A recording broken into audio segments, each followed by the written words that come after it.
Hi,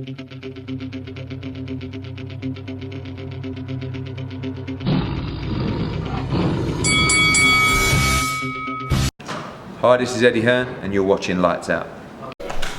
This is Lights Out. I am FAISAL Khan, and I'm delighted to be joined by Bryant Jennings. We're here for the undercard press conference. Bryant Jennings takes on Jouce on Saturday night at the O2 Arena. Bryant, how you doing? How's your stay in the UK going so far? I'm good. It's always good. UK always treats me good. So. Jouce on Saturday night. First of all, before we go into the fight, tell us how's preparation and training camp been going for the fight? Preparation and training camp is always good. It's always good. Trained in Houston, high heat. Worked good, pushed myself. A lot of focus this time. It went good. It went well. No complaints whatsoever. Yeah. Is this your first time fighting in the UK? Yeah, it's my first time. And how excited are you to be fighting in the UK, especially at the O2 Arena? Yeah, well, it's a great accomplishment, for boxing, just to be able to have fought in different places around the world. Yeah. It adds to it. Now we just got to get the win along with it. Tell us what you know of Jouce and what you've made of him so far in his professional career. Yeah, well, don't know much, don't make of much. This is a sport where mentally you have to make sure that you are in your best, position. Yeah. And I don't really look at too many other fighters in such light, but as far as just looking at him, as far as opponent-wise, just another fighter.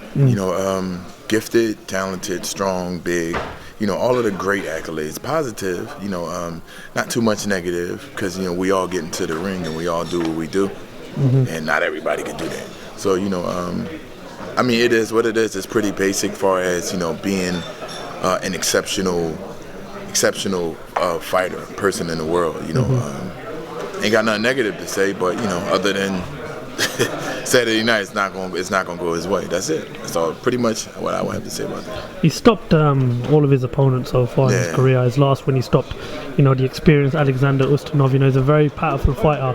What do you bring to the table that's different to his other opponents? Durability. Durability, stamina, endurance, experience.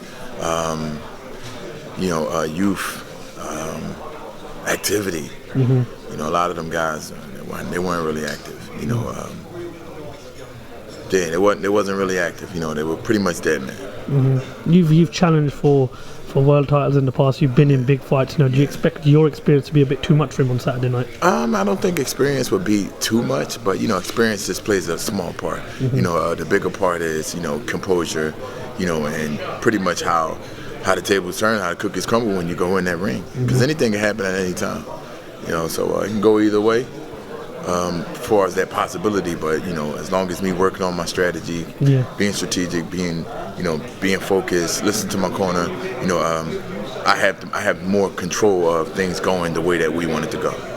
I see the last press conference, you and his manager Sam Jones exchanged a few words. He said that you're going to get falafel wrapped in the fight. Do you prefer that type of build up to a fight? When it's a bit on tense, when it's a bit edgy? I could prefer it from a fighter. But we all know Sam's the mouthpiece. Sam speaks for Joe. As if Joe has some type of disability where he can't speak for himself, or he might not. He has to be pumped. He might not believe in himself as much. So, but that type of thing is normal. Ali did it. Very famous for it. Floyd did it, very famous for it, and plenty other fighters have done it, and they're famous for it. So it's the characterization within the build-up of the fight between the two fighters.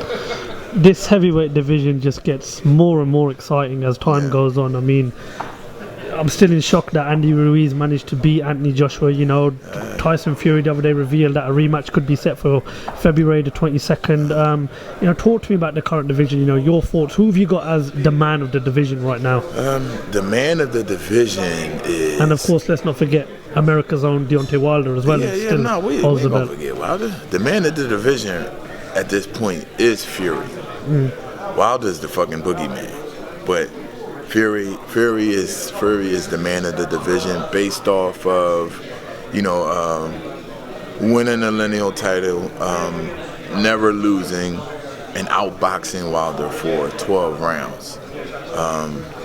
Who's the more dangerous fighter? Of course, the most dangerous fighter is Wilder.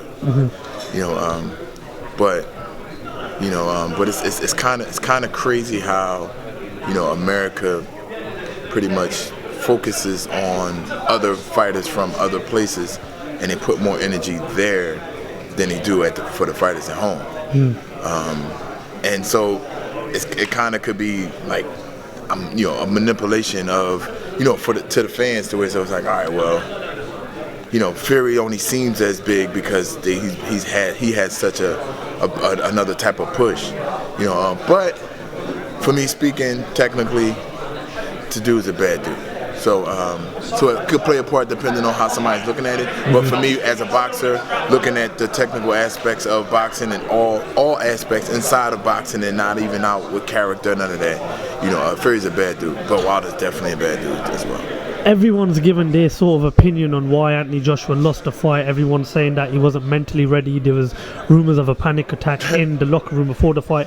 What's your thoughts? What do you think the main reason is Anthony Joshua losing that fight to Andy Ruiz? What was the main reason that Anthony Joshua said? He says he didn't give the main reason. He said he just lost to the better man on the night. Yeah. So other people are making reasons for it. It's boxing. It's what happens. You know, styles make fights, and that style matchup was a mismatch, you know, and especially for that particular night. You know, we can come up with a lot of different reasons why. You know, the preparation, you know, for Big Baby Miller, and then all of a sudden it falls out, and then you look, and then you get this guy who you probably doesn't think is as strong or as you know, polished as a Big Baby Miller, and you know, you underestimate it. You got it quite wrong. You know, but it's boxing. I guess it's something going bad. It's not even a mistake. You know, it's like, can't necessarily make mistakes in those aspects. Not unless it's like, you know, clear. But that there was just something they didn't expect. So it was their expectations didn't show up. One final question, that rematch is, you know, that's the next phase. I mean, Eddie Hearn and Anthony Joshua want that rematch to be his next fight. What would your prediction be if the rematch was to be made and does happen? I mean, if the rematch was made again, I mean, it could probably be the same thing. I mean, who knows? Or it could probably end different, you know, depending on what Anthony works on, his focus, you know, and you know, focus, which is not being distracted by the first loss, you know, and not being under so much pressure and scrutiny, you know, for the what they call a bad performance. It was a good fight, so I really think that it could still go either way, either or. You know, both of those guys has the potential to win that fight. Bryant Jennings, pleasure for you joining us today. Looking forward to seeing you in the ring on Saturday night. Good luck, and thank you for talking to Lights Out.